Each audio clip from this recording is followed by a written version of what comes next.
Missouri is no longer one of the states with the worst bridges, thanks to a program to repair and replace the worst bridges the past 5 years. However, 1 in 7 Missouri bridges still needs work. KOMU8's Maddie Heidenreich looks at what's next for MoDOT.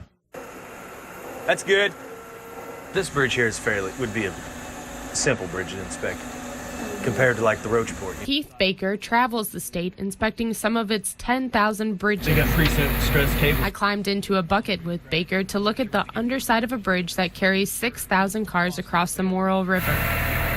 We weren't the only set of eyes to look at this bridge. All I know is I've been looking at bridges for 25 years, and with the funding that we have and the manpower that we have, it's hard to keep up. MoDOT gets a lot of its funding from the state gas tax, and right now, Missourians pay the 5th lowest in the country.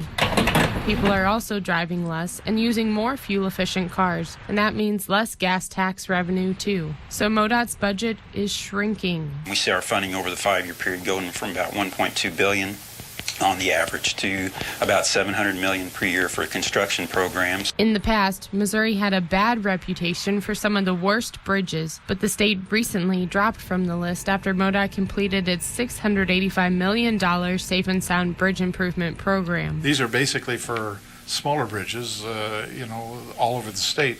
And so that's really helped a whole lot. It's made a lot of their bridges better because MoDOT they have responsibility for a lot more bridges than a lot of other states. Improvements were made to 802 smaller bridges, finishing more than 1 year before MoDOT's self-imposed deadline. But what about this bridge carrying I-70 over Business Loop in Columbia? I found gaping holes and loose concrete falling from the underside of this bridge. A lot of it was the scope of the work, and a total replacement on an interstate would have been way outside the scope of what the Safe and Sound program was really focusing on. They really kind of focused on the simpler ones that were easy to shut down. To pay for the Safe and Sound program, MoDOT sold GARVI, or Grant Anticipation Revenue Vehicle bonds, with 25 annual payments of about $50 million.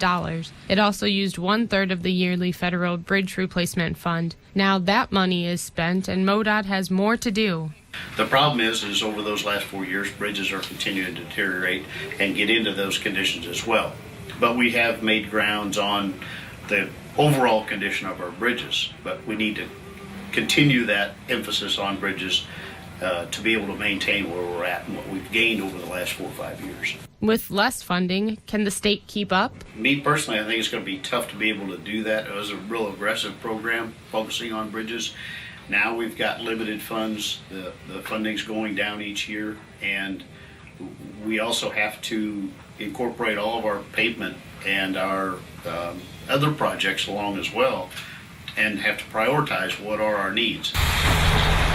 Bridges do not get younger, so there will always be needs. MoDOT says there's money for projects in its future construction program, and it will complete those projects as planned. Maddie Heidenreich, KOMU8 News, Boone County.